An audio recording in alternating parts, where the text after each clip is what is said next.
All right, this morning we're going to learn how to parse a date out of a file name using Powershell. And this can come up from time to time. In a previous video, which is linked in the description, we looked at parsing out a string out of a file name.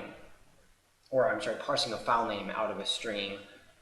And some will actually say that you can pull out a date using T-SQL out of a file name, and that's true, but it's actually a lot easier and faster to go ahead and use Powershell for this solution.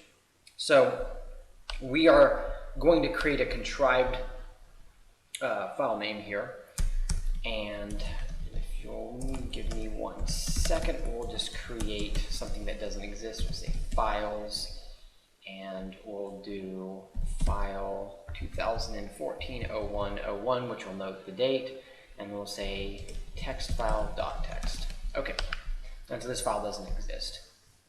Now let's first of all look at the function, and we'll execute this in a second. The function, of course, is return date. It's going to accept the parameter file, so I'm going to pass in the parameter. First line, of course, we're setting f equal to file. Then we're applying regex, and notice this right here, regex matches on f, which is our file. We're looking at the file, and we're looking for the match. This right here, /d, means decimal digit, and we're looking for 8 of them. So 8 digits. And again, think about it. Year, year, year, month, month, day, day. That's 8. Then we're selecting the object, we're expanding the property, and we're looking at the value. So we're setting basically the variable f equal to that.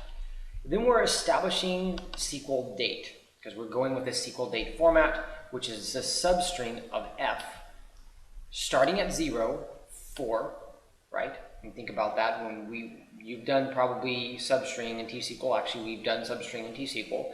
So your starting point and how many characters long. That's how substring works. We're starting at 0, the 0th character, and we're going 4 digits long, which is the year.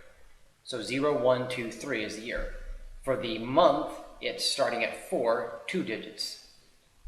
So 4, 5, and then the day starts at 6. And it's 2. Okay, so, and again, just think about it anytime you troubleshoot. It can be a little confusing because we always think of, a year as 8, but it starts at 0. So when you're counting from 0, it's very different than if you're counting to 1. In other words, when we count reps at the gym, for instance, we don't usually go 0, 1, 2. We usually start at 1. Okay, so, and then we're going to return SQL date. Actually, there. So you will notice we execute this, and it comes out with 2014-01-01, right? Now, the great thing about this is I'm going to go ahead and cut this date off. Let's go ahead and put it at the end, and let's execute it. It gets the date. Interesting. Let's go ahead and put it at the beginning. Gets it. Interesting. Okay, so a lot of people will usually use T-SQL, and they'll grab it because a lot of the files sometimes will look like this. And there's nothing wrong with doing that. They'll base it on, like, use a car index on this underscore character. There's nothing wrong with using that approach, but when you're grabbing the date of the file, it's better to use something like this, because no matter what, if your client puts the date anywhere in the file, it will get it. Whereas if you go with the end, if they change the structure of their file, and that occurs more frequently than we would all like to admit, it doesn't matter. You can still pull out the date.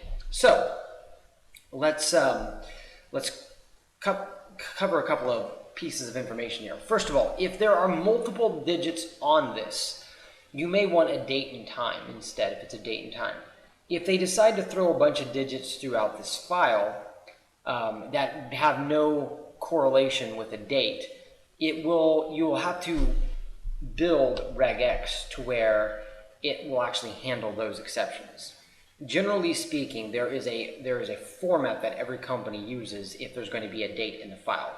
And in a private video upcoming, we're going to cover how to get the date inside of a file and pull that out, which you will probably want to use at Solutions with those few clients. And believe me, there are very few of them that do that, that throw, like the entire file name is a bunch of digits and it's somewhere in the middle. Again, you can do regex by sitting there and not looking at, let's say, the first 5 and not looking at the last 5 and getting the date in the middle, but you'll want some that handles those exceptions. This right here, though, if it's a client that basically puts a date in the file, and those are the only 8 digits is the date, then this will go ahead and return that information, and you can pass that along to where you need.